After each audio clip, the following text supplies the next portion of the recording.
வண்டலூர் பூங்காவில் முதலை ஒன்றை பண்ணையிலிருந்து மாற்றிய போது பராமரிப்பாளரை கடித்ததில் பலத்த காயம் ஏற்பட்டது. வண்டலூர் அறிஞர் அண்ணா உயிரியல் பூங்கா வளாகத்தின் அடுக்குமாடி குடியிருப்பில் தங்கி 5 வருடங்களாக தற்காலிக பணியாளராக வேலை செய்பவர் விஜய். கடந்த 3 மாதங்களாக சதுப்பு நில முதலை பண்ணையில் பராமரிப்பு பணியில் ஈடுபட்டு வந்தார். இந்த நிலையில் பண்ணையில் முதலைகள் எண்ணிக்கை அதிக அளவில் இருந்ததால் முதலையை மாற்று இடத்தில் விடுவதற்காக விஜய் முதலை ஒன்றை பிடித்ததாக கூறப்படுகிறது.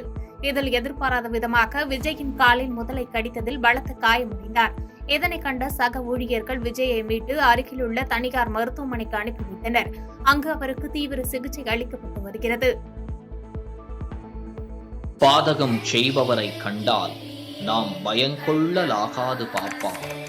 மோதி மிதித்து விடு பாப்பா, அவர் முகத்தில் உமிழ்ந்து விடு பாப்பா. அண்மை செய்திகளை உடனுக்குடன் தெரிந்து கொள்ள இணைந்திருங்கள் இயம்நாடு தொலைக்காட்சியுடன்.